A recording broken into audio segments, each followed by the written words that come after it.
A guy casually splashed a soda toward the crowd, not expecting it to all land on a girl. The guy froze immediately. Before he could apologize, the girl bowed her head and said sorry first. She kept apologizing over and over, then fled the scene in a panic, leaving everyone staring in shock. Only later did the guy learn from his friends that the girl was his classmate. She had been extremely introverted and socially anxious since childhood, barely daring to speak to anyone at school. Because of this, she was often bullied by her classmates. During PE class, they even threw her shoes into the trash, but the girl never said a word. She just silently picked up her shoes, brushed off the dirt, and walked away. Just then, the guy walked over. He told her that if someone bullied her, she should stand up for herself. If she couldn't, she could at least ask for help. That night, the girl thought about changing. But the next day, when she faced those classmates again, she was so nervous her hands shook. Just as they were about to mock her once more, the guy suddenly stepped out and stood in front of her. He warned them coldly that if they ever dared to bully her again, he would not let them get away with it. Then he turned to the girl and said, "If anyone bullies you, call for me."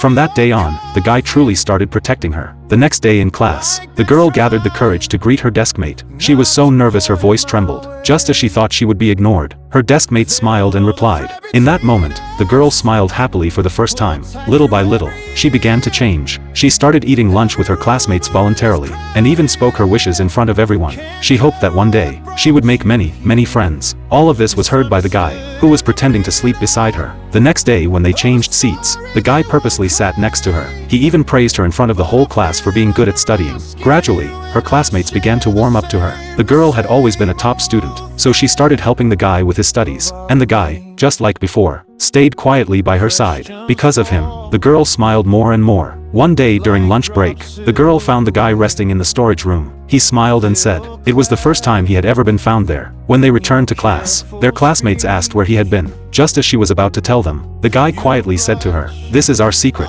But the next day, the guy didn't come to school. The girl felt uneasy, so she went straight to his house. As soon as the door opened, the guy suddenly collapsed into her arms. He had a high fever and could barely stand. The girl immediately decided to stay and take care of him. When the guy woke up, he saw the girl in the kitchen cooking dinner for him. In that moment, he froze. Later, her friends encouraged the girl to be brave if she liked him. So she finally gathered her courage and invited him to a familiar place. It was where they first met. Nervously, she said she had always wanted to come back here again. What she didn't know was that, long before that, the guy had already saved her once. But back then, she was so insecure that she didn't even dare look up at him. The guy looked at her and said softly, "Maybe from that day on, I already decided to protect you." Hearing those words, the girl finally found all her courage. Blushing, she said the words she had hidden for so long. "I like you." The guy didn't say a word. He just stepped forward and held her tightly in his arms.